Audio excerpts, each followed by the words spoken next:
Bismillahirrahmanirrahim. Assalamualaikum warahmatullahi wabarakatuh. Alhamdulillahirabbil alamin. Alhamdulillahilladzi arsala rasulahu bil huda wa dinil haqq liyudhhirahu 'ala dini kullihi wa kafa billahi syahida. Asyhadu an la ilaha illallah wahdahu la syarikalah wa asyhadu anna Muhammadan abduhu wa rasuluh la nabiyya wa la rasula ba'dah. Subhanaka la ilma lana illa ma 'allamtana innaka antal alimul hakim. Wa tub 'alaina innaka antat tawwabur rahim. Hadratal muhtaramin, hadratal mukarramin, para bapak, adik-adik, ibu-ibu. Alhamdulillahirabbil alamin, di malam yang penuh berkah ini Allah Subhanahu wa taala berkenan mengumpulkan kita semua di dalam rangka thalabul ilmi, dalam rangka ngaji. Alhamdulillah, semoga Allah Subhanahu wa taala catat kumpulnya kita di sini, kebersamaan kita dicatat sebagai amal solih yang kelak memberatkan timbangan kebaikan kita di akhirat. Amin Allahumma amin. Sholawat dan salam mari kita curahkan, mari kita limpahkan kepada uswah hasanah kita, suri toladan Nabi Muhammad Shallallahu Alaihi Wasallam di kaulina Allahumma sholli wa sallim alaihi. Semoga tercurah pula kepada para sahabat, para tabi'in, dan juga umat-umat yang selanjutnya mengikuti amal soleh, kemudian sunnah-sunnah yang beliau ajarkan. Ibu, bapak-bapak, adik-adik, sedulur-sedulur semua yang dirahmati oleh Allah. Kesempatan kali ini saya akan melanjutkan pengajian yaitu tentang sedekah jariyah. Sedekah jariyah atau sedekah yang pahalanya terus mengalir. Sebagaimana yang sudah kami sampaikan di pertemuan-pertemuan yang lalu, yaitu hadis Nabi Muhammad SAW tentang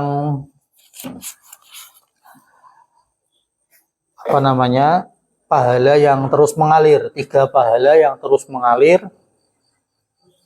walaupun yang bersangkutan sudah meninggal, walaupun yang bersangkutan sudah tidak hidup di dunia, tetapi pahalanya terus mengalir, tiada henti dan tidak terputus selama amal tersebut masih dijalankan, masih dirasakan manfaatnya. Kami bacakan hadisnya. A'udzubillahi minasyaitonirrajim. Hadis yang diriwayatkan oleh sahabat Abu Hurairah. An Abi Hurairah radhiyallahu anhu qala Rasulullah sallallahu alaihi wasallam idza matal insan in qata'a amaluhu illa min thalathin shadaqatin jariyatin aw ilmin yuntafa'u bih aw waladin sholihin yad'u lah.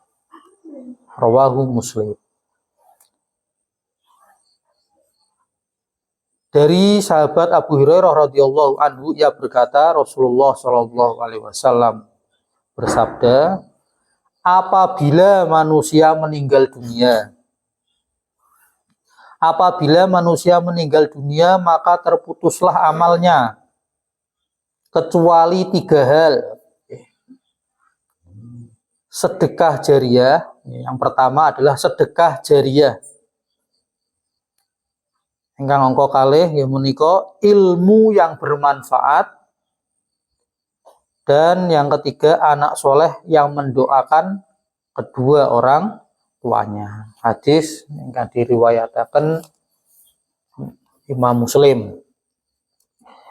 Jadi apabila meninggal anak cucu Adam atau manusia, maka semua amalnya terputus, sholatnya dia terputus, kemudian ibadah puasanya dia terputus, boten saged ibadah malih, kemudian ngajinya dia terputus, kemudian segala ibadah yang lainnya berkata baik ya boten saged malih, kemudian membantu saudara, menolong juga tidak bisa. Tapi terkecuali 3 hal ini, Bapak, Ibu, adik-adik. Jadi 3 hal ini yang akan terus langgeng pahalanya mengalir kepada manusia tersebut yang sudah meninggal apabila 3 hal ini dilakukan. Yang pertama adalah sedekah jariyah. Jadi sedekah jariyah adalah sedekah yang mengalir. Sedekah yang mengalir, maksudnya pripun niki sedekah yang mengalir? Apakah sedekah yang dilempar ke sungai gitu biar mengalir? Ternyata boten nggih Bapak Ibu adik-adik. Ternyata sedekah yang mengalir adalah sedekah yang pahalanya terus mengalir. Bukan sedekah yang sekali sedekah kemudian pahalanya sudah diberikan dan cukup selesai, boten. Tapi sedekah yang pahalanya terus mengalir selama sedekah itu bisa dimanfaatkan, bisa kekal walaupun yang bersedekah sudah meninggal. Sebagaimana kalau kita ketahui atau disebut dengan wakaf atau wakaf. Seperti bangunan masjid, bangunan pondok, musola, ya, dan hal-hal kebaikan-kebaikan lain yang disedekahkan untuk masa yang lama. Nah, itu yang disebut sedekah jariyah.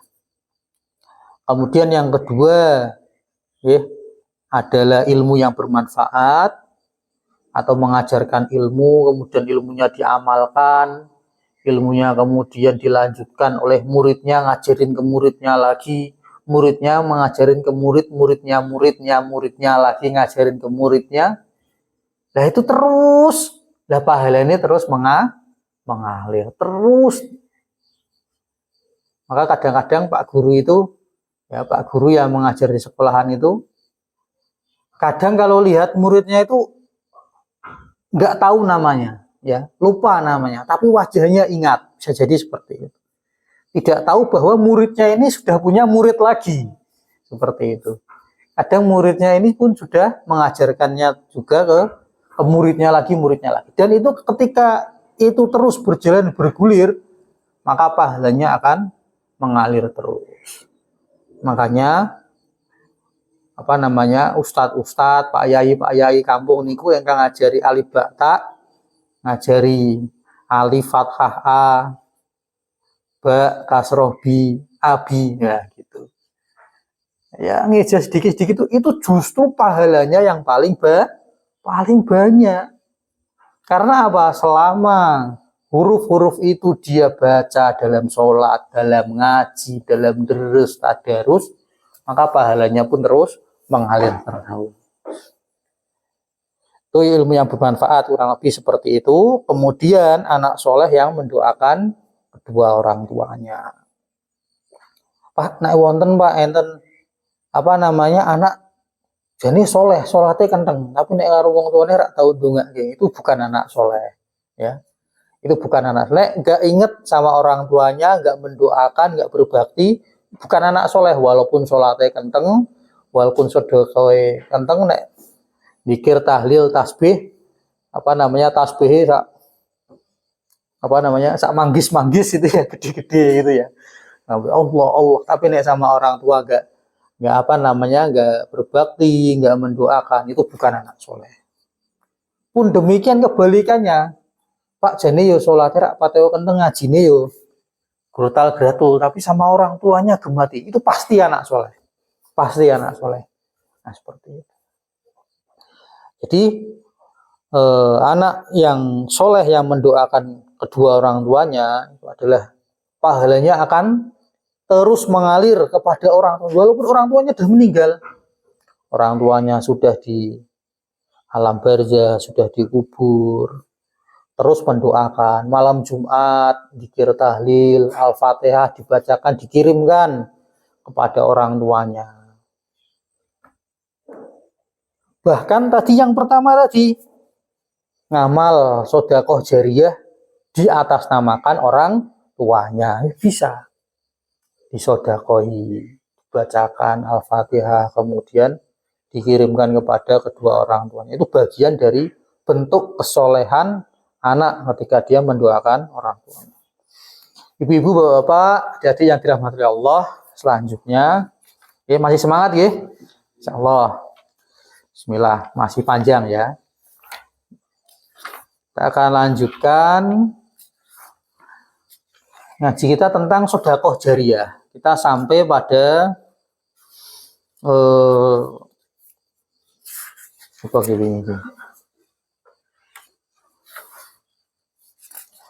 wakaf-wakaf atau bentuk sedekah jariyah para sahabat Nabi ya. Jadi para sahabat Nabi itu mereka adalah contoh terbaik pada zamannya Kanjeng Nabi yang mengsedekah jariyahkan hartanya ya, dan juga memberikan contoh kepada kita, contoh-contohnya agar kita bisa meniru. Oh, para sahabat itu dulu sedekah jariyah itu apa ya? Nah, ini dirangkum di buku ini. Kita akan tunjukkan wakaf-wakafnya atau sedekah jariyahnya dari para sahabat. Yang pertama yaitu sedekah jariyah dari sahabat Khulafaur Rasyidin ya. Yaitu para sahabat sepeninggal Rasulullah SAW ya, para khalifah sepeninggal Nabi.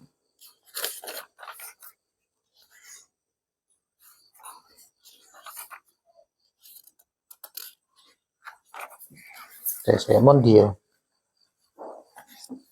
Oh ini.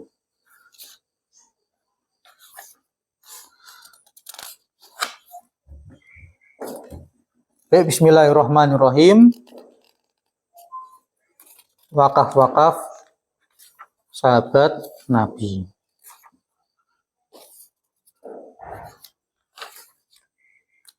Yang pertama adalah mohon maaf, wakafnya Nabi dulu ya.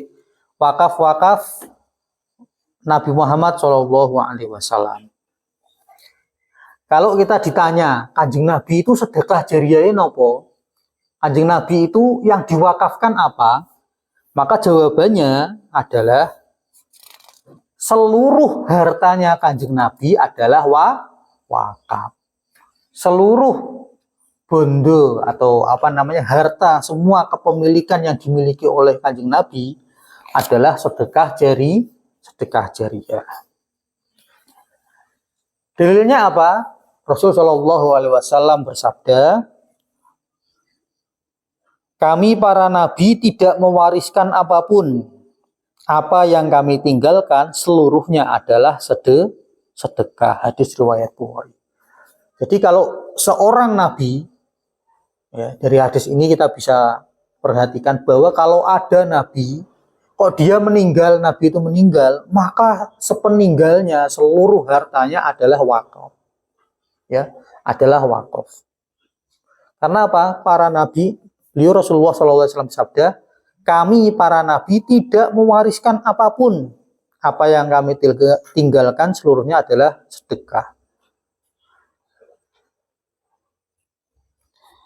Kemudian Rasulullah juga bersabda, apa yang aku tinggalkan setelah nafkah untuk istri-istriku dan upah pekerja adalah sedekah.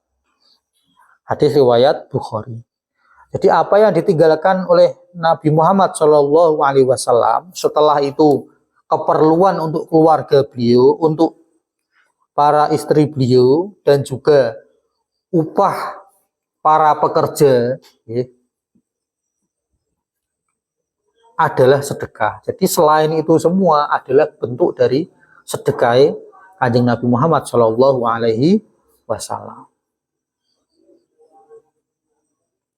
Kemudian yang B, yang kedua, wakaf Nabi Muhammad Shallallahu Alaihi Wasallam adalah Masjid Quba.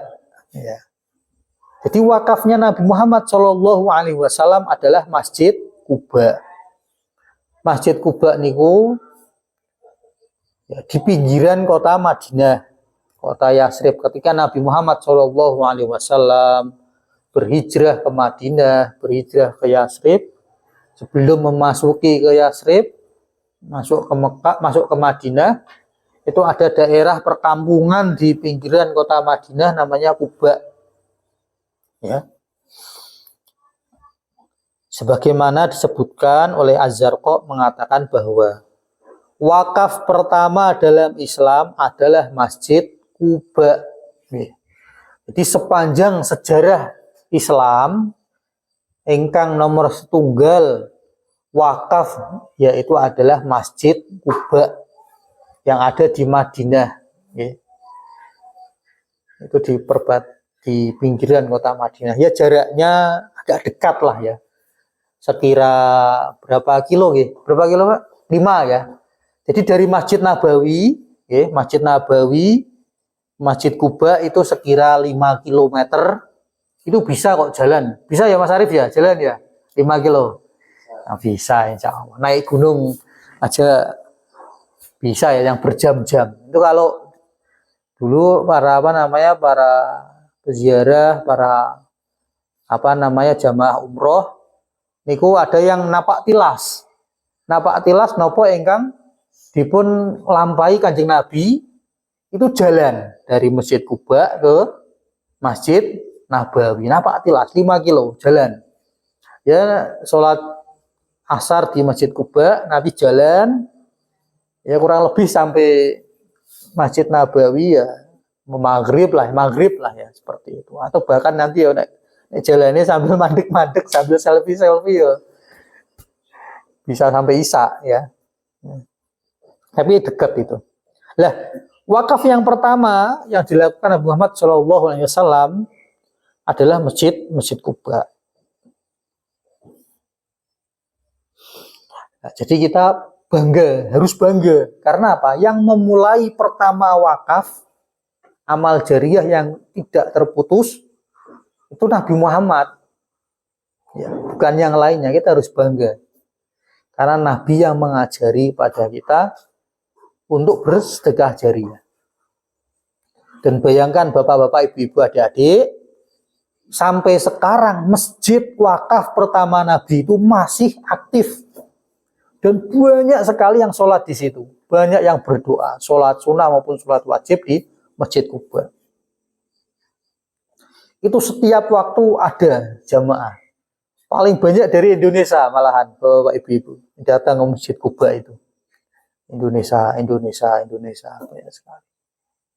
Karena inilah wakaf pertama dalam Islam, wakafnya Kanjeng Nabi. Bayangkan setiap orang yang sujud di masjid itu terkirim pahala kepada Nabi Muhammad. Ya, terus setiap waktu ada Isya ada yang sholat itu, subuh ada sholat, maghrib terus mengalir terus. Padahal Nabi sudah meninggal, sudah wafat berapa ribu tahun yang lalu? 1400-an tahun yang lalu. Tapi pahalanya selama itu juga ngalir terus. Ya, senang apa buatan senang? Senang. Bahagia apa buatan bahagia? Bahagia. Karena orang yang sudah meninggal pahalanya terus mengalir. Yang kedua, wakaf Kanjeng Nabi, wakaf yang diwakafkan oleh Kanjeng Nabi adalah Masjid Nabawi. Ya, jadi yang pertama Masjid Quba, selanjutnya yang kedua adalah Masjid Nabawi. Nah, ketika al-kisahnya ketika Rasulullah Shallallahu Alaihi Wasallam setelah dari Kuba kemudian menetap di Kuba selama beberapa hari, kemudian membangun Masjid Kuba, diwakafkan, kemudian berangkat ke Madinah, ke kota Madinah. Lah itu untanya Kanjeng Nabi niku dibiarkan, terserah nanti ini berhentinya di mana. Nah di situ nanti yang dibuat masjid. Jadi onta ini pada dihalang-halangi, Reni gitu. Nah ontanya Kanjeng Nabi itu jalan terus, akhirnya berhenti. Maka ketika tunggangannya Rasulullah ini berhenti atau menderum di tempat itu, Kanjeng Nabi bersabda, insya Allah tempat ini untuk rumah. Kemudian Rasulullah Shallallahu Alaihi Wasallam memanggil kedua anak yatim itu dan menawar tanah itu untuk dijadikan masjid. Jadi ternyata ketika ontanya ini berhenti di situ kan nggak tahu tanahnya siapa ya, nggak tahu ini tanahnya siapa. Ternyata ini tanahnya anak yatim, dua anak yatim. Karena tanahnya anak yatim, maka dibeli sama Kanjeng Nabi. Ini tak beli. Oh ini tanah ini yang berhentinya onta di sini tak beli ya. Mau tak jadikan rumah sama masjid. Tapi karena anak yatim ini ngefans sama Rasulullah. Anak yatim ini seneng sama Rasulullah. Anak yatim ini suka, cinta kepada Rasulullah. Wahai Rasulullah, ini kangge jenengan mawon. Ini boleh kok buat jenengan, terserah buat jenengan seperti itu. Hai, tapi apa kata Nabi? Tidak. Ini saya beli, harus saya beli. Seperti itu. Meski demikian Rasulullah merasa enggan menerima pemberian dua anak kecil ini, dua anak yatim ini. Sehingga beliau Rasulullah Shallallahu Alaihi Wasallam tetap membelinya. Setelah dibeli, maka beliau membangun masjid di atas tanah tersebut. Hadis riwayat Imam Bukhari. Jadi yang kedua, wakafipun Kanjeng Nabi nggih menika Masjid Nabawi. Sampai sekarang rame dan sesak. Sampai sekarang seluruh umat kaum muslimin pengen ke sana. Sampai sekarang berdesak-desakan, bahkan itu full jamaahnya di Masjid Nabawi. Dan setiap orang yang sholat di situ pahalanya mengalir terus kepada Rasulullah Shallallahu Alaihi Wasallam.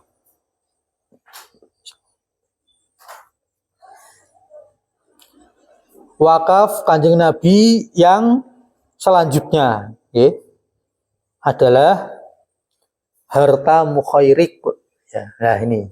Tadi kan yang pertama semua harta Nabi selain dari kebutuhan keluarga sama kebutuhan para pekerjanya Nabi adalah sedekah. Semua hartanya. Yang kedua dan yang ketiga masjid. Nah, yang selanjutnya yang keempat adalah harta mukhairik. Ini maksudnya apa harta mukhairik? Ternyata harta mukhairik ini maksudnya adalah dulu ada orang Yahudi. Ada orang Yahudi. Orang Yahudi itu ini ada perbedaan pendapat. Ini janjane sudah masuk Islam atau masih tetap Yahudi. Nah, dia pernah berwasiat, nanti nek aku meninggal, harta saya ini miliknya Muhammad. Seperti itu. Jadi nanti nek saya meninggal, ya ini orang ini ikut perang, berangkat perang, ikut sama Rasulullah.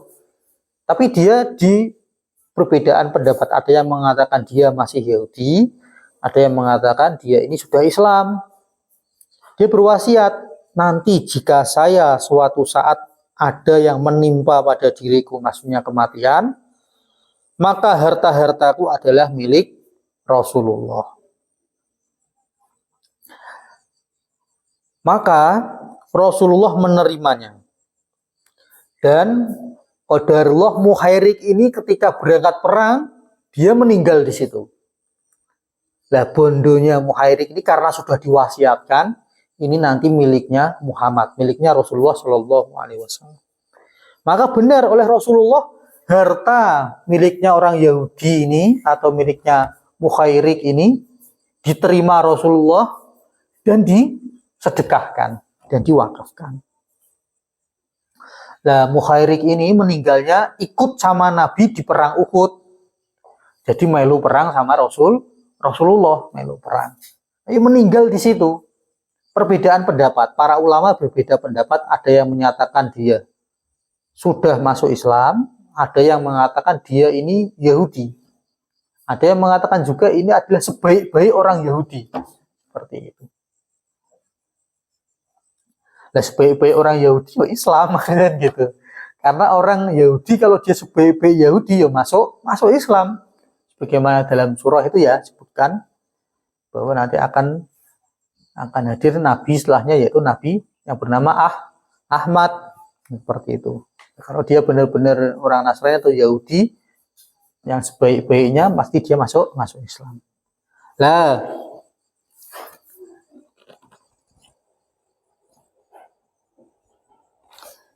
menariknya Bapak-bapak Ibu-ibu, 70 tahun setelah peristiwa Uhud itu sudah berganti masa, sudah berganti pemerintah. Pemerintahnya 70 tahun setelahnya adalah Umar bin Abdul Aziz. Nah, ketika Umar bin Abdul Aziz ini datang, karena kantornya zamannya Umar bin Abdul Aziz adalah sudah tidak di Madinah lagi. Kantornya ada di Suriah, di Damaskus. Kantor pemerintahannya di Damaskus, datang ke Madinah. Nah, ketika datang di Madinah, dia disuguhi kurma. Nah, kurmanya itu dari kebunnya, nah ini tadi, kebunnya Muhairik yang diwakafkan. 70 tahun masih dirasakan manfaatnya. Dulu diwakafkan zaman Rasulullah, bahkan orangnya sudah meninggal. Ya, 70 tahun setelahnya masih dijaga wakafnya Muhairik. Wakafnya Muhairik. Bahkan ketika pemerintahannya sudah berganti, Umar bin Abdul Aziz datang, itu yang disuguhi adalah ini makanan kurma hasil dari kebunnya Muhairik zaman perang Uhud dulu. Masya Allah. Jadi di sini pas kita datang ke sini ke Limbangan disuguhi ini ada. Wah, dari kebun belakang. Lah ini bahagia sekali harusnya. Sebagaimana pemimpin saat itu Umar bin Abdul Aziz. Ketika disuguhi hasil dari kebun wakaf. Tadi pengajiannya Ustadz Taki tadi. Keberkahannya kita cari. Senajan sekecil apapun. Senajan sekedit apapun. Ya. Tapi kalau itu dari hasil sing berkah, engkang berkah. Insya Allah kebaikan. Nah, dimakan jadi daging yang baik. Dimakan jadi tenaga yang barokah. Seperti itu. Apalagi dari sumber wakaf. Maka Bapak-bapak, Ibu-ibu yang dirahmati Allah Subhanahu wa taala, para ulama mengatakan, jadi wakaf kebunnya Muhairik ini adalah wakaf yang produktif atau wakaf yang menghasilkan yang pertama. Kalau biasanya itu kan wakaf masjid, wakaf musola, wakaf makam, ya 3M, ya biasanya 3M. Masjid, madrasah, musola, ya. Wakaf biasanya kita di sini kan pahamnya ngoten niku. Madrasah lah tambah satu lagi, madrasah, masjid, musola, makam, ya, 4M atau 5M itu. Tapi kalau wakaf yang produktif, wakaf engkang menghasilkan manfaat yang terus-menerus, yang pertama itu disebutkan para ulama bahwa wakafnya Muhairik ini, wakaf yang dia seorang yang kemudian masuk Islam, kata sebagian pendapat ulama, kemudian hartanya ketika dia meninggal diwakafkan kepada Rasulullah. Dan kurmanya itu terus produksi, bahkan sampai 70 tahun. Masya Allah. Memang nek pohon kurma niku usianya panjang-panjang, puluhan tahun. Nek kados pokat niku ngantos pinten tahun, Mbah Tam? Nek alpukat niku produksi paling pinten tahun, Mbah? Dereng nanam. Nek aren, kados aren. Aren paling panjang nggih. Lah nggih. Niki masih sekeluarga sama aren sama apa namanya kelapa. Ya. Jadi kurma itu usianya memang panjang. Nggih. Makanya nek tiang-tiang riyen napa? Yang sepah riyen niku mbah-mbah niku sudah sepuh kok tetap nanam kelapa. Loh, Mbah kok jenengan kok masih nanam kelapa? Ya mungkin saya sudah enggak sampai usianya, bisa jadi seperti itu. Tapi ini untuk anak cucu selanjutnya, kemudian yang selanjutnya itu karena usianya panjang. Begitu juga dengan wakaf engkang yang diwakafkan oleh Mukhairik ini tadi atau oleh Rasulullah tadi. Usianya panjang. Maka apa yang dikatakan Umar bin Abdul Aziz setelah memakan kurma itu, ini komentarnya ya. Ini komentar beliau, pemerintah pada 70 tahun setelahnya. Belum pernah aku mencoba kurma selezat ini. Belum pernah aku mencoba kurma selezat ini dan sebaik ini sebelumnya. Nah, ini komentarnya presiden ya, komentarnya khalifah ketika disuguhi kurma dari kurma wakaf. Belum pernah aku mencoba kurma selezat ini dan sebaik ini sebelumnya. Nek kita berpikir nek kelasnya presiden pemerintah ya kurma makanan ya enak-enak. Nggih. Mboten kelasnya kelas 1. Mboten sing BS nggih. Mboten sing BS beli buah yang BS kan enggak, itu rakyat jelata biasanya nggih. Beli buah sing rodok bosok sithik-sithik terus dilangi gitu ya. Itu nek ya orang nggak punya uang. Tapi nek kelasnya khalifah, kelasnya presiden ya biasanya makanannya enak-enak. Lah, ketika disuguhi kurma wakaf, makanan wakaf, kok komentarnya Masya Allah. Belum pernah aku mencoba kurma selezat ini dan sebaik ini sebelumnya. Itu namanya berkah. Karena berkah itu ya tambahnya kebaikan ya di atas kebaikan. Jadi tambah kebaikan, tambah baik, tambah enak. Itu namanya berkah. Kemudian yang kelima wakaf Kanjeng Nabi adalah tanah fa'i. Ya. Tanah fa' atau istilahnya ya. Yaitu tanah dari Bani Nadir, Khaybar dan Fada. Bani Nadir, Khaybar dan Fada ya, itu adalah tanah yang dimiliki oleh Rasulullah. Itu adalah tanah dari suku-suku yang dimiliki Rasulullah. Yang pertama, kalau tanah Rasulullah yang di Bani Nadir, di perkampungan Bani Nadir, itu wakaf Nabi untuk keperluan mendadak beliau. Ya. Jadi Rasulullah itu punya sing dijaga ke, ya, istilahnya celengan, ya, istilahnya seperti itu. Jadi Rasulullah itu punya bagian tanah, bagian usaha beliau, bagian produktif beliau yang ini dijaga kalau ada keperluan mendadak. Umpama punya beberapa tempat usaha ini. Lah Rasulullah itu khusus asetnya yang di Bani Nadir itu Rasulullah jadikan itu adalah untuk keperluan Rasulullah yang mendadak. Ketika Rasulullah harus bepergian kemana, harus begini dadak hasilnya yang biasanya kan kalau kita menganalisis mendadak itu kan berarti kan sing mudah dicairkan. Kemudian hasilnya juga stabil dan yang lain sebagainya. Dan ini bisa dijaga gitu. Seperti itu di Bani Nadir. Selanjutnya, untuk asetnya Rasulullah Shallallahu Alaihi Wasallam yang di Fada, ya Fada. Fada itu daerah pundi ya Pak? Fada itu India. Yahudi yang di Fada ya. Fada ini untuk Ibnu Sabil. Ya. Jadi asetnya Rasulullah, wakaf Rasulullah yang di Fada itu untuk Ibnu Sabil atau untuk orang-orang yang dalam perjalanan. Karena bapak-bapak, ibu-ibu, adik-adik semua, zaman dahulu kalau ada orang yang sedang bepergian, itu sering kehabisan bekal. Entek sangune Mas.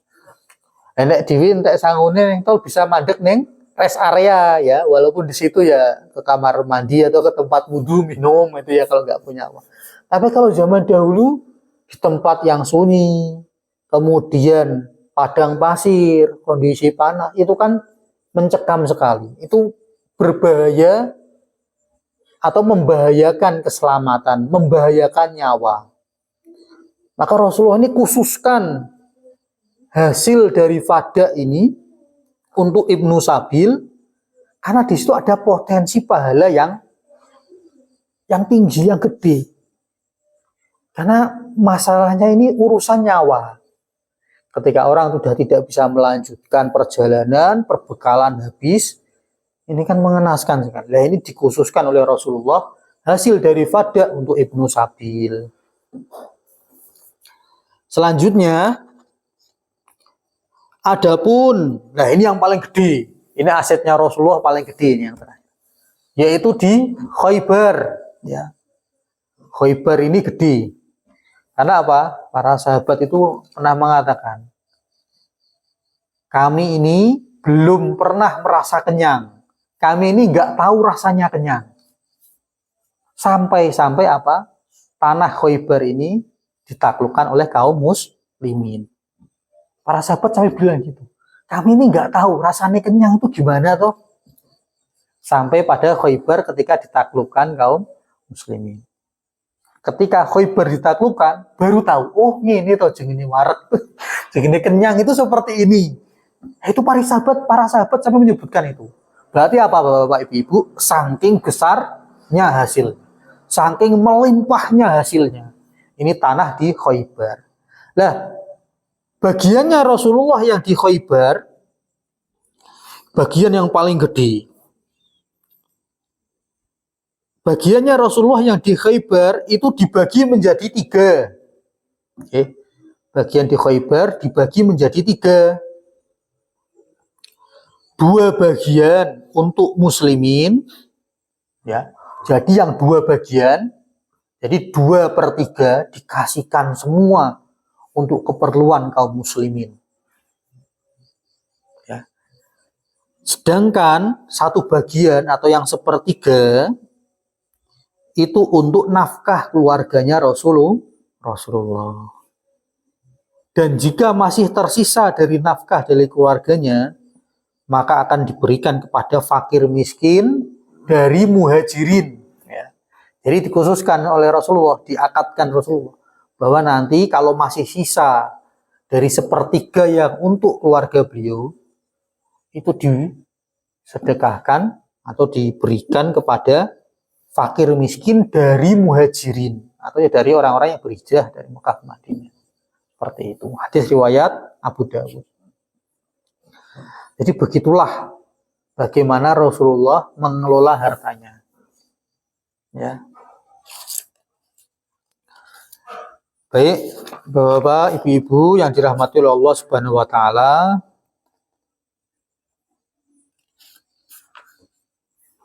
Selanjutnya wakaf para sahabat Rasulullah. Wakaf para sahabat Rasulullah Shallallahu Alaihi Wasallam.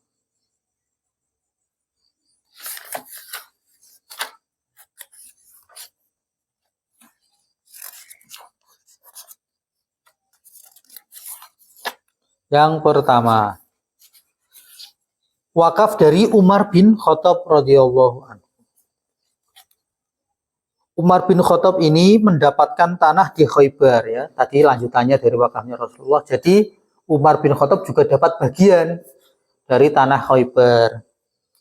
Lah, lalu beliau minta arahan Rasulullah, wahai Rasulullah, saya dapat bagian nih dari Khaybar.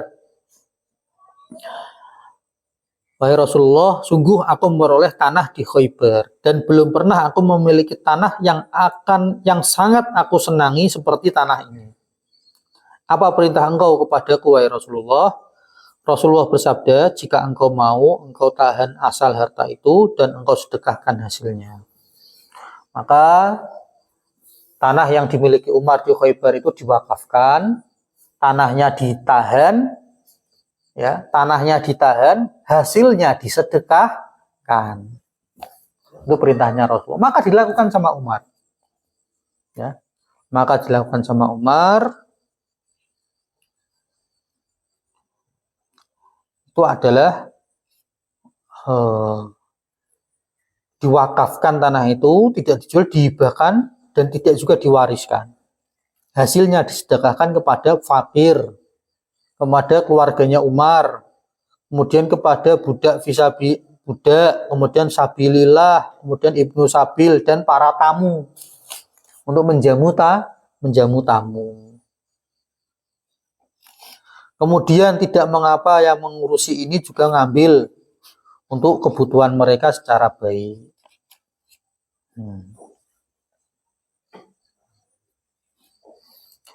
Kemudian yang B, wakafnya Utsman bin Affan radhiyallahu anhu. Wakaf dari Utsman bin Affan ini adalah wakaf sumur, okay.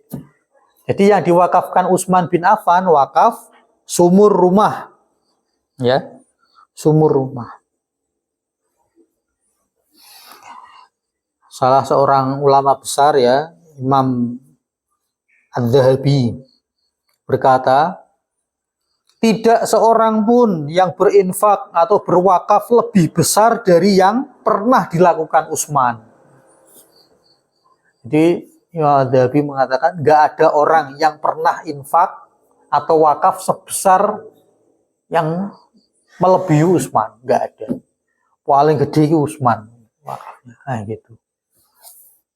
Kenapa? Ketika Rasulullah bersabda, siapa yang membeli sumur rumah dan menjadikan timba miliknya bersama dengan milik kaum muslimin dengan cara yang baik, baginya surga. Maka apa? Utsman bin Affan membelinya dengan harta terbaik. Jadi, Bapak, Ibu, adik-adik semua yang dirahmati Allah, wakaf sumur ya, itu sudah dicontohkan oleh sahabat mulia Utsman bin Affan radhiyallahu anhu. Kenapa ini menjadi wakaf yang sangat besar? Kalau kita cermati, sumur itu kan menghasilkan air. Lah air ini sebagai kebutuhan utama makhluk hidup. Kebutuhan utama makhluk hidup. Makhluk hidup itu bisa tidak makan sampai beberapa hari. Tapi kalau tidak minum, boten mimik niku boten saged. Pasti orang itu membutuhkan air minum. Lah ketika itu menjadi amal jariyah, menjadi wakaf, maka pahalanya sangat utama. Yaitu pahala orang yang apa ya istilahnya ya? Memenuhi kebutuhan pokok makhluk hidup. Nah, ini wakaf yang paling utama adalah memenuhi kebutuhan pokok makhluk hidup. Sebagaimana beberapa hadis yang kita sering baca, sering kita dengarkan ya. Kisah ya dari sahabat Abu Hurairah radhiyallahu anhu, Rasulullah bersabda, ketika seorang laki-laki sedang berjalan, dia merasakan kehausan yang sangat, lalu dia turun ke sumur dan minum. Ketika dia keluar, ternyata ada seekor anjing yang sedang menjulurkan lidahnya, menjilati tanah, ya, basah kehausan. Dia berkata, anjing ini kehausan seperti diriku. Maka laki-laki tersebut mengisi sepatunya dengan air dan memegangnya dengan mulutnya. Jadi masuk ke sumur lagi, bawa sepatu, masuk ke sumur. Nah, sepatunya itu diisi air dari sumur, dipegang digigit pakai giginya. Kemudian naik lagi ke atas. Kemudian ia memberikan minum pada anjing tersebut. Allah berterima kasih kepadanya dan mengampuninya. Para sahabat bertanya, "Wahai Rasulullah, apakah kita bisa meraih pahala dari binatang?" Beliau menjawab, "Setiap memberi minum pada hewan akan mendapatkan pahala." Hadis riwayat Bukhari nomor 2363 dan Muslim nomor 2244. Jadi orang tadi kehausan, dapat sumur, turun minum, seger, naik. Ketika keluar dari sumur lihat anjing, ya. Kalau kita melihat kan adalah kadar anjing, haram sisan kan gitu ya, najis, haram. Ngapain aku bantu? Kan gitu kadang pikiran kita kadang kan seperti itu. Tapi tidak pada laki-laki tersebut tadi. Oh, melihat anjing sakit nemen. Iki mau yang dirasake anjing tadi persis sama kayak saya tadi sebelum saya minum. Sakitnya pol gitu. Ketika dia nggak bisa minum, dia pasti haus sekali sampai mencekik lehernya. Alah, laki-laki itu tadi turun lagi ke bawah, jegur sumur lagi, sepatunya diisi air, dicokot, naik lagi ke atas, kemudian airnya ini didekatkan kepada anjing, suruh minum. Itu dengan seperti itu, apa tadi disebutkan di hadis tadi? Allah Subhanahu wa taala berterima kasih kepadanya. Ya. Allah Subhanahu wa taala berterima kasih kepada seorang laki-laki tersebut, dan tidak hanya itu, Allah ampuni dosa-dosa laki-laki tersebut. Nah, ini kan pahala yang sangat gede. Walaupun mungkin ya sumur atau air yang diberikan itu untuk makhluk hidup, untuk hewan, bahkan sahabat itu sampai semi apa ya istilahnya ya, sampai mempertanyakan, wahai Rasulullah, itu kan anjing, itu kan binatang, mosok yo dewi dapat pahala? Kan genah ya kalau ngasih air minum pada pengajian, itu kan kelihatan ya, oh buat ngaji, buat baca Al-Quran. Nah, ini yang dikasih anjing. Atau mungkin air minum untuk apa? Untuk para masyarakat penghafal Al-Quran, atau untuk fuqara masakin. Monggo berwakaf di sini sumur untuk para yatim piatu penghafal Al-Quran, ar-rohilah begini. Orang kan lihat, Masya Allah. Tapi ini untuk anjing. Itu saja Allah berterima kasih dan mengampuni dosa-dosa. Ya, itu begitu. Jadi insya Allah ya nanti kita ada program-program itu nanti di beberapa, ya nanti insya Allah disampaikan lah. Itu tidak hanya untuk masyarakat, tidak hanya untuk manusia, bahkan nanti insya Allah program-program nanti yang insya Allah digulurkan tentang sumur itu ya, itu juga untuk hewan, bisa untuk makhluk hidup yang lain, dan itu pahalanya sangat besar, ampunannya Allah Subhanahu wa taala. Tidak hanya itu Bapak-bapak Ibu-ibu, kenapa saya titik beratkan di sini tentang air ya. Diriwayatkan juga dari sahabat Abu Hurairah radhiyallahu anhu, Rasulullah shallallahu alaihi wasallam bersabda, "Annam ro'atan bagian ro'at kalban fi yaumin harin yutifu bibirin qad adla'a lisanahu minal atosi fanaza'at lahu bimuqiha faghufirolaha." Hadis yang diriwayatkan oleh Abu Hurairah radhiyallahu anhu. Ada seorang wanita, ya, ada seorang wanita pezina, ya, adalah wanita yang melakukan perbuatan yang keji, itu zina, pezina dia.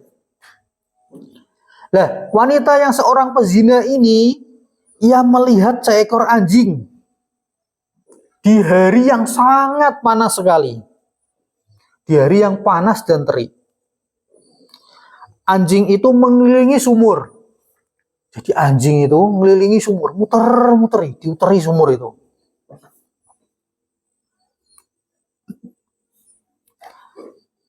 Sambil menjulurkan lidahnya karena kehausan, ya, menggeh-menggeh itu terus muteri sumur itu. Lalu apa? Wanita itu tadi melepaskan sepatunya. Wanita pezina itu tadi melepaskan sepatunya, lalu nimba air dengannya, ambil air ke sumur itu pakai sepatu wanita pezina itu tadi.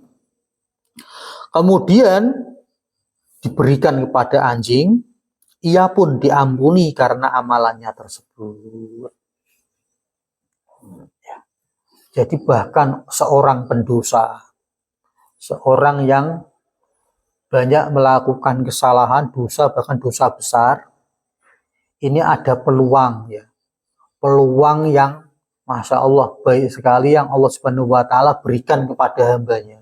Bahkan orang-orang yang punya dosa besar, merasa dosanya banyak, itu dengan bersedekah air itu Allah bisa ampuni. Ya. Sebagaimana di hadis ini tadi, wanita yang seorang pezina dengan ia bersedekah air, memberikan air, bahkan bukan untuk pengajian, bahkan bukan untuk para penghafal Al-Quran, tapi untuk anjing, itu saja diampuni oleh Allah dosa-dosanya yang sebesar itu.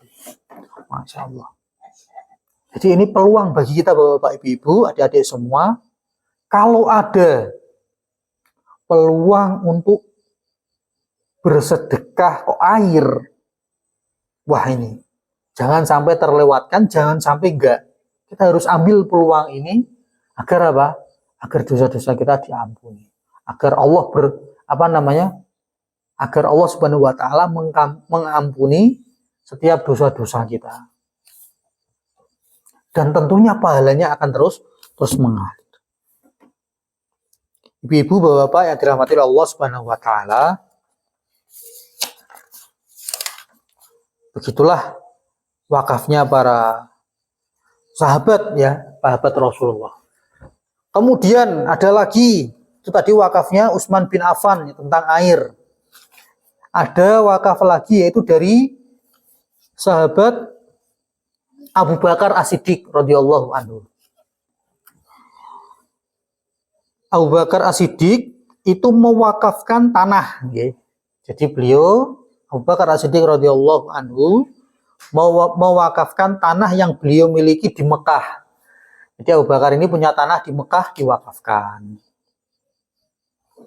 Jadi kalau Imam Al-Baihaqi meriwayatkan, Abu Bakar As-Siddiq ini berwakaf rumah yang dimiliki beliau yang di Mekah. Diwakafkannya untuk siapa? Untuk anaknya. Loh, jadi pripun nih Pak? Wakafkan tapi kepada anaknya? Ya bisa saja. Ketika diwakafkan untuk anaknya, maka itu sudah nggak bisa dijual. Sudah nggak bisa digadaikan dan lain sebagainya.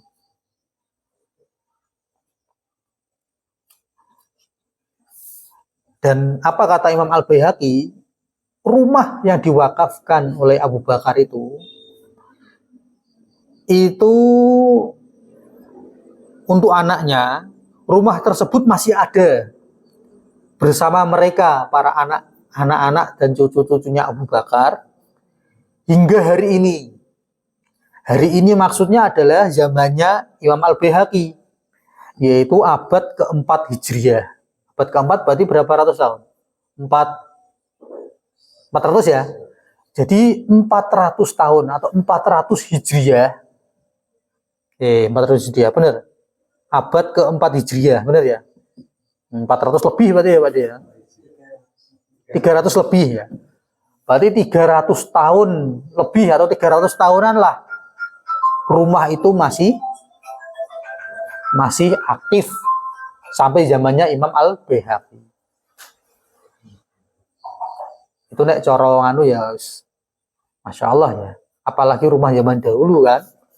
Itu, tapi tetap masih kokoh sampai abad keempat Hijriah. Kemudian wakafnya Umar bin Khattab tadi sudah ya tentang Khaybar. Sekarang saya bacakan akad wakafnya dari Umar bin Khattab. Biar nanti ini jadi apa namanya? Jadi pandangan bagi kita. Janjinya itu Khalifah Umar bin Khattab itu ketika mewakafkan itu beliau itu ada ilmu di situ yang bisa kita contoh, yang bisa kita perhatikan. Maka sebagaimana saya sampaikan itu paling enak itu kita kalau belajar wakaf itu belajar dari akad-akadnya. Kita baca satu persatu, kita detail, kita perhatikan, dan nanti di situ banyak sekali ilmu yang bisa kita dapatkan. Bismillahirrahmanirrahim. Saya bacakan akad wakaf dari wakafnya Umar bin Khattab.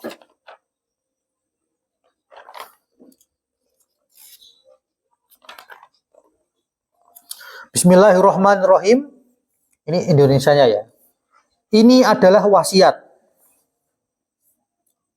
dari hamba Allah Umar bin Khattab Amirul Mukminin. Jika terjadi hal tertentu bahwa tanah Samag dan Syirmah bin Al-Aqwa serta hamba sahaya yang ada di sana, mata air yang ada di Khaybar dan hamba sahaya yang ada di sana, mata air yang pernah diminum oleh Rasulullah, diwakilkan pengelolaannya oleh Hafsah selama dia hidup, kemudian orang-orang yang cerdas dari keluarganya. Harta tersebut tidak dijual belikan, diinfakkan sebagaimana menurut pengelolaannya untuk orang yang membutuhkan, baik yang meminta maupun yang tidak meminta, sa'il atau mahrum, dan para kerabat. Dan tidak mengapa bagi para walinya jika ingin memakan dari harta tersebut atau membeli makanan atau untuk membeli budak dari hasilnya. Ditulis oleh Mu'aikib dan disaksikan oleh Abdullah bin Arqam. Ya. Nah, itu wakafnya Umar bin Khattab. Sehingga disebut di situ ya, Umar bin Khattab itu ketika mewakafkan dan membacakan akadnya ini, beliau ini panggil semua sahabat Muhajirin dan Ansor. Muhajirin, Ansor panggil semua datang ke istana atau datang ke tempatnya Umar untuk menyaksikan ini. Kalau kita pelajari wakifnya atau yang berwakaf di sini adalah Umar bin Khattab. Mauqufnya, harta wakafnya adalah tanah Samag, tanah Syirmah bin Al-Aqwa, hamba sahaya, tanah Khaybar. Pengelolanya, nadirnya adalah Hafsah selama dia hidup atau orang-orang cerdas dari keluarganya Hafsah. Mauquf alaihnya atau penerima manfaatnya diinfakkan sebagaimana menurut pengelolaannya untuk orang yang membutuhkan, baik peminta maupun yang tidak peminta, dan para kerabat. Kemudian ada catatan tambahan, dan tidak mengapa bagi para walinya jika ingin makan dari harta tersebut atau beli makanan atau beli budak. Ada saksinya, pencatat dan saksi Mu'aikib, dan disaksikan oleh Abdullah bin Arqam.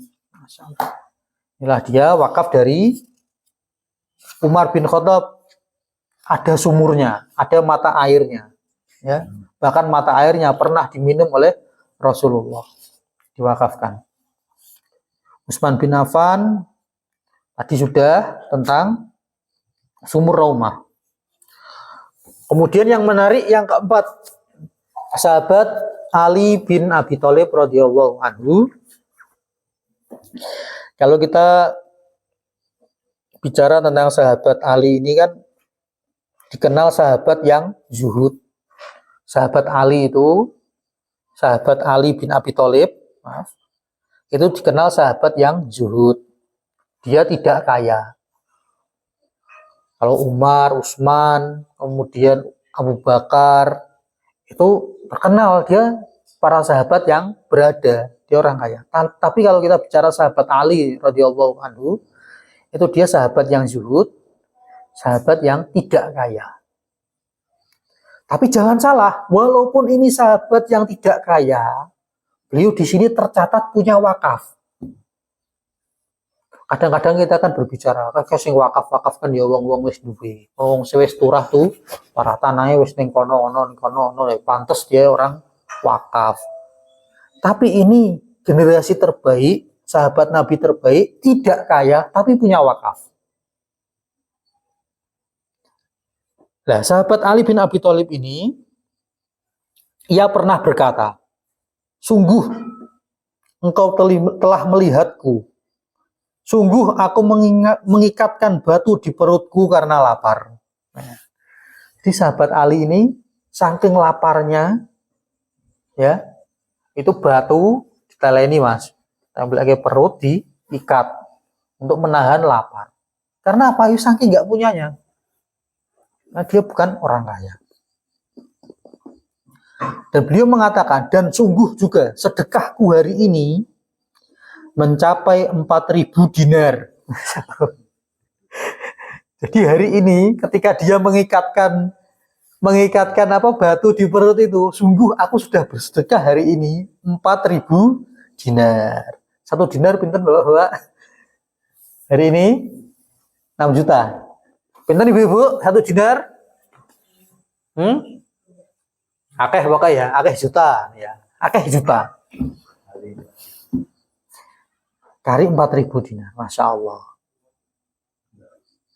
Ini sahabat yang miskin, ya sahabat yang miskin. Yang istrinya Fatimah radhiyallahu anha, Fatimah binti Muhammad Rasulullah sallallahu alaihi wasallam, itu saking miskinnya itu sampai minta pembantu. Karena apa? Semua urusan kehidupannya itu, urusan rumah tangganya dikerjakan sendiri. Sampai kelelahan. Sampai minta pembantu. Nah, sahabat Ali ini saja, itu dia punya wakaf. Wakafnya apa? Kita bacakan. Ketika sahabat Ali radhiyallahu anhu meninggal, Hasan bin Ali radhiyallahu anhu, ya, cucu Rasulullah ini berkata, sungguh telah meninggalkan kalian seorang laki-laki yang tidak meninggalkan emas maupun perak, kecuali 700 dirham saja, yang ia rencanakan untuk membeli seorang budak. Nah, itu. Di antara wakafnya sahabat Ali, yang pertama, dianbu, yaitu apa? Yang diwakafkan sahabat Ali, sumur-sumur di Bughai Bigot. Ya. Jadi ada beliau wakaf di situ sumur-sumur. Kemudian Kiful Arak, Kif Laili, dan Bisas, kemudian sumur Khif Yusas, kemudian dan Khif Hats, ya. Itu dia Yanbu. Itu nama sumur-sumur. Sumurnya banyak, itu yang diwakafkan oleh sahabat Ali. Ini sahabat yang nggak punya, tapi wakaf sumur di mana mah? Nah, sumurnya banyak. Itu di Yanbu. Ya, di daerah namanya Yanbu. Kemudian ada di Madinah, ini wakafnya yang ada di Madinah, wakaf dari sahabat Ali. Di Madinah itu namanya ada Fakiroin, kemudian Malik, wakafnya sahabat Ali. Dan juga sumur lagi, sumur Adibah. Ya. Ada nama sumur, namanya sumur Adibah, wakafnya sahabat Ali di Madinah. Selesai sampai situ, Bapak Ibu adik-adik, enggak ternyata. Ada lagi di Wadil Kuro. Ya. Wadil Kuro itu nama daerah antara Mekah Madinah ya Pak ya. Wadil Kuro. Di suatu daerah namanya Wadil Kuro ini, lagi-lagi sahabat Ali wakaf lagi adalah wakaf sumur. Ada sumur namanya sumur Nakoh. Dan juga sumur Hasan. Sumur Hasan, sumur Nakoh. Itu wakafnya sahabat Ali. Segitu, ternyata enggak. Sahabat Ali masih wakaf lagi. Yaitu kebun. Ya. Kebun Al-Baido. Ya. Kemudian setelah kebun Al-Baido, ada lagi 4 sumur yang bernama Zatul Ikmam, Zawatul apa lagi? As'aro, kemudian Koin, kemudian Ma'id, dan juga Sumur Ri'wan. Itu wakafnya sahabat Ali. Sumur-sumur dan kebun.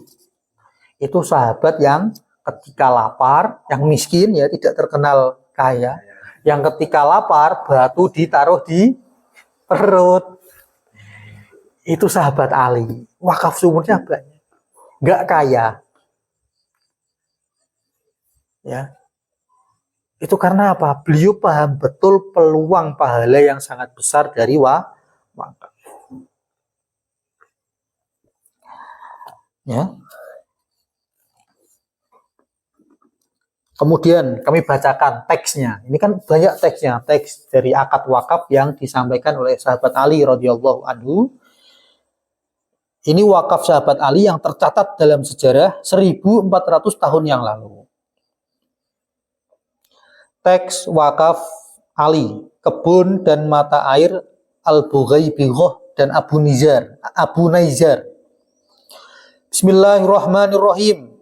Ini adalah sedekah dari hamba Allah, Ali Amirul Mukminin, bersedekah dengan 2 mata air yang dikenal dengan kebun Abu Naizar dan Bughaibiyah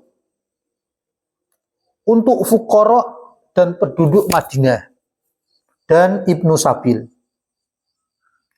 agar Allah jaga dengan kedua mata air itu tersebut wajahnya Ali dari panasnya neraka di hari kiamat. Kedua sumur tersebut tidak dijual dan tidak dihibahkan hingga Allah wariskan sebagaimana yang Dia kehendaki. Dan Allah sebaik-baik yang mewariskan, kecuali jika Hasan atau Husain membutuhkan, maka keduanya halal untuk mereka dan tidak untuk siapapun selain mereka. Nah, akadnya bagus sekali.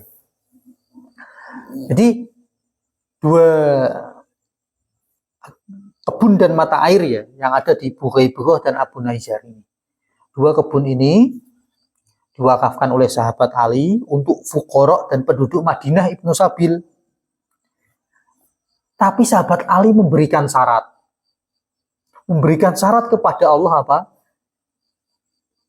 Agar Allah jaga dengan kedua mata air tersebut wajahnya sahabat Ali dari panasnya neraka di hari kiamat. Jadi disyaratkan, ya Allah, ini wakaf untuk fuqara masakin Ibnu Sabil di Madinah. Agar apa? Agar aku ini dijaga dari panasnya api neraka. Ini bagus syarat. Karena tahu betul kalau disyaratkan di situ, itu kan mengikat nanti. Mengikat. Agar apa? Kelak nanti di hari kiamat tidak tersengat api neraka. Dan Masya Allah selanjutnya juga memberikan klausul selanjutnya. Umpama nanti anaknya Hasan atau Husain membutuhkan, maka keduanya pun boleh kok. Boleh halal untuk mereka. Dan itu tidak halal bagi siapapun selain mereka keduanya. Ini disyaratkan untuk anak cucunya. Kepada yang disyaratkan di situ. Itu wakaf dari sahabat yang dalam sejarah disebutkan tidak kaya, ya, sahabat yang zuhud, sahabat Ali radhiyallahu anhu. Ibu-ibu, bapak-bapak, adik-adik semua yang dirahmati Allah, masih semangat? Lanjut, masih ada banyak ini. Masih hampir oke. Ya, sedikit lagi ya, 10 menit ya. Karena jam 9. Ya, Ganep sampai 2027, 2026. 2026 masih sampai jam 11 nanti yang lama. Nanti jam 10 menit lagi aja ya. Kami sampaikan selanjutnya. Ada sahabat mulia. Ini sahabat ini dikenal sebagai sahabat Rasulullah Zaid bin Thabit, ya. Beliau ini, rumah beliau diwakafkan yang ada di dekat Masjid Nabawi. Ya, diwakafkan rumah yang ada di dekat Masjid Nabawi. Ada lagi Abdullah bin Umar, putra dari sahabat Umar bin Khattab. Itu apa yang diwakafkan? Beliau wakafkan jatah warisannya, ya. Jadi dapat warisan dari Umar bin Khattab, diwakafkan. Akadnya apa? Sebagai tempat tinggal bagi siapapun di rumah, ya, seperti ini, ya. Wis. Begini rumah. Kemudian yang punya itu karena Abdullah bin Umar dapat warisan juga. Dapat warisan dari bapaknya yaitu Umar bin Khattab. Kemudian hasil warisannya ini diwakafkan bagi siapapun yang membutuhkan. Tapi apa? Dari anak keturunannya. Nah, sini diakadkan. Dari anak keturunannya yang membutuhkan rumah ini sudah saya wakafkan. Siapapun yang membutuhkan, anak keturunannya bisa memakai rumah ini. Tapi ini wakaf. Ya, seperti itu. Masya Allah. Kalau wakaf, ya sudah nggak bisa dijual, sudah nggak bisa dihibahkan. Kemudian ini yang paling beda. Dari tadi kan sumur, kebun, rumah, sumur, kebun, rumah, masjid. Ini yang beda. Yaitu wakaf dari Khalid bin Walid radhiyallahu anhu. Rasulullah Shallallahu alaihi wasallam berkata, Khalid bin Walid mewakafkan senjata dan perlengkapan perangnya di jalan Allah. Beliau juga wakafkan miliknya di Madinah. Jadi senjata, tameng, kemudian baju besi, ya, baju zirah, milik Rasulullah maupun milik Khalid bin Walid, itu sepeninggal beliau diwakafkan. Diwakafkan untuk kaum muslimin. Selanjutnya Sa'ad bin Abi Waqqas radhiyallahu anhu, beliau mewakafkan rumah. Sahabat yang umurnya panjang sampai 90-an atau 100-an ya. Anas bin Malik 100-an ya Pak dia. Sampai ratusan ini sahabat ini usianya. Apa yang beliau wakafkan? Rumahnya di Madinah. Yang bahkan kadang-kadang beliau singgahi sendiri ketika melewatinya. Jadi punya rumah di Madinah, kadang-kadang beliau ini lewat situ, mampir ke rumahnya. Ini diwakafkan di rumahnya di Madinah ini. Kemudian istri Rasulullah, Aisyah binti Abu Bakar Ummul Mukminin, beliau wakafkan sebuah rumah, lalu menuliskan bahwa rumah tersebut diwakafkan untuk orang miskin si fulan, tempat tinggal si fulan, keturunan si fulan. Ya. Jadi saya bacakan, diwakafkan untuk orang miskin si fulan, kemudian tempat tinggal si fulan, kemudian keturunannya si fulan. Nah, setelah tiga ini, dan setelah itu kembali lagi kepada keluarga Abu Bakar radhiyallahu anhu. Jadi diakadkan cuman ketiga orang juga bisa. Kemudian setelahnya apa? Balik lagi ke saya lagi. Nah, ini yang dicontohkan oleh Ibunda Aisyah. Saya wakafkan rumah ini, nanti ini untuk si A. Nanti setelah si A, untuk si B. Setelah si B, untuk anaknya si B. Setelah nanti anaknya si B, itu nanti kembali lagi kepada keluarga saya lagi. Bisa. Ini yang nyontohkan Ibunda Aisyah radhiyallahu anha. Ummul Mukminin Ibunda Aisyah radhiyallahu anha. Kemudian Jubair bin Awam, apa yang diwakafkan? Rumah di Mekah dan Mesir, serta hartanya di Madinah untuk para janda dan anaknya yang masih ada hingga masa kini. Sampai 4 Hijriah. Tolhah bin Ubaidillah mewakafkan rumah, Amr bin As wakaf tanah, dan lain sebagainya. Bapak-bapak, ibu-ibu, adik-adik semua yang dirahmati Allah, sedulur-sedulur Yayasan Dharma Bakti Muslim Indonesia. Jadi itulah ya sedikit yang bisa kami sampaikan. Kesimpulannya apa Bapak Ibu? Orang yang berwakaf atau orang yang bersedekah jariah itu adalah orang yang punya pandangan ke depan.